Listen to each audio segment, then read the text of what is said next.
A loaded gun in his mouth, an NHL career in shambles. How did Theo Fleury go from Stanley Cup champion to the brink of suicide? In this video, we'll uncover the shocking rise and fall of one of hockey's most controversial figures. From his unlikely journey as an undersized player to his battles with addiction, Fleury's story is a roller coaster of triumph and tragedy you won't want to miss.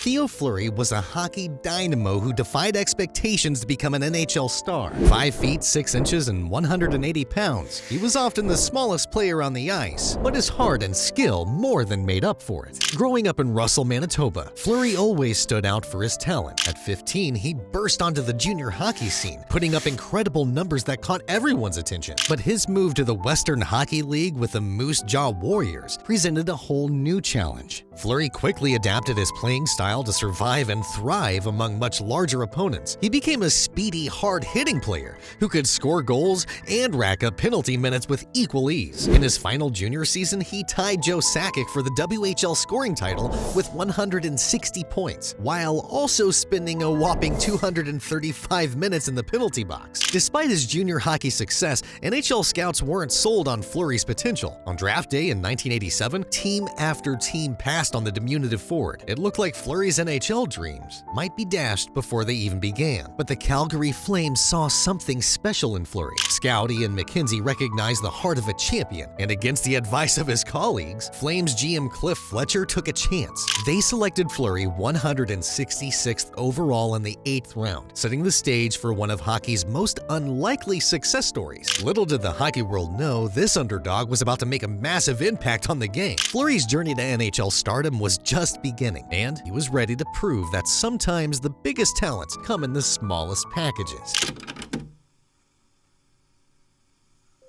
When the Flames called up Fleury in 1989, they had no idea what they were in for. Despite his small stature, Fleury made an immediate impact. In his rookie season, he scored 34 points in just 36 games, including his first 2 NHL goals and a 7-2 blowout over the Edmonton Oilers. Some doubters thought Fleury's hot start was just luck, but Flames coach Terry Crisp saw something special, describing Fleury as having speed, spunk, and being an antagonistic little son of a gun who was not in awe of anything.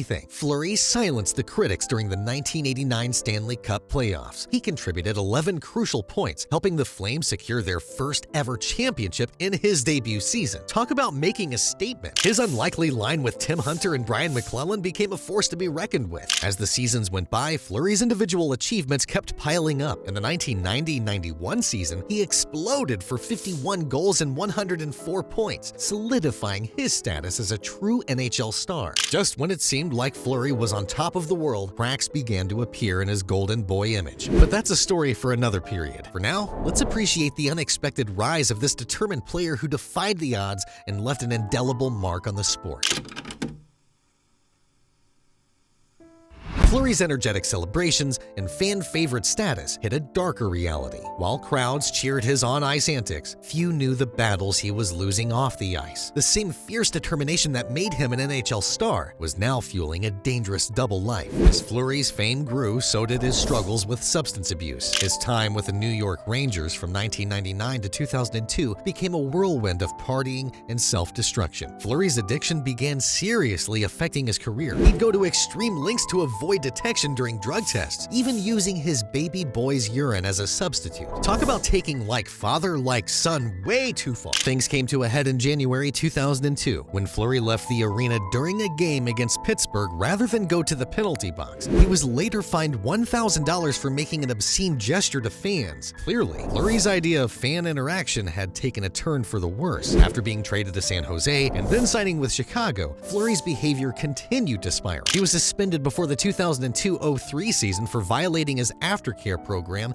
and sat out 2 months. In January 2003, he was involved in a brawl at a strip club in Columbus, Ohio. Apparently, Fleury thought checking had a different meaning off the ice. As Fleury's NHL career crumbled, many wondered what was driving his self-destructive behavior. The answer was more heartbreaking than anyone could have imagined. Years later, Fleury revealed that his substance abuse was a coping mechanism for unresolved trauma. He had been sexually abused by his junior hockey hockey coach Graham James. Fleury's journey from NHL superstar to rock bottom was complete, but this wasn't the end of his story. It was just the beginning of a new chapter, one of recovery, redemption, and a chance to help others facing similar demons. Theo Fleury's life was about to take a dramatic turn. In 2004, he found himself at his lowest point, contemplating suicide with a loaded gun. 10 years ago, maybe 11 now, that I had a fully loaded pistol in my mouth, ready to pull the trigger.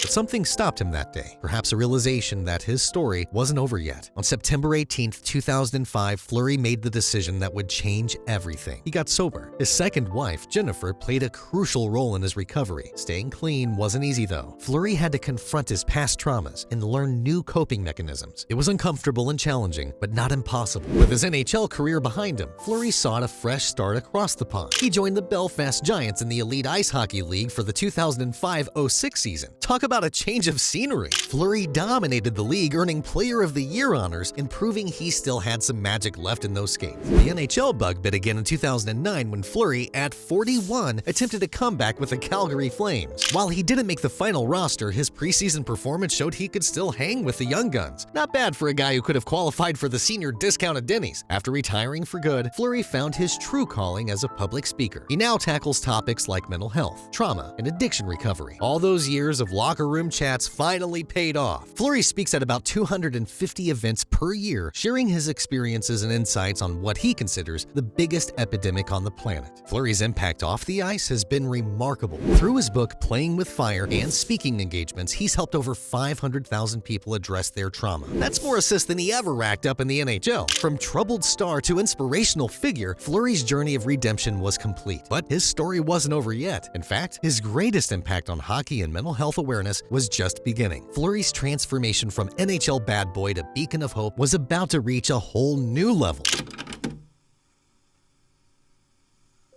Theo Fleury's journey from NHL superstar to mental health advocate is truly inspiring. This 7-time NHL All-Star faced incredible challenges both on and off the ice. Despite his small stature, Fleury became a fierce competitor in the NHL, proving that size isn't everything in hockey. But Fleury's biggest impact came after his playing days. He bravely shared his experiences with trauma and addiction, becoming a powerful voice for mental health awareness. Fleury's openness about his struggles has helped countless others find hope and healing. His story shows how our toughest battles can lead to our greatest purpose. Fleury went from scoring goals to scoring victories for mental health. Now that's what I call making a difference. If you enjoyed learning about Theo Fleury's remarkable journey, don't forget to like and subscribe for more hockey stories that go beyond the ice.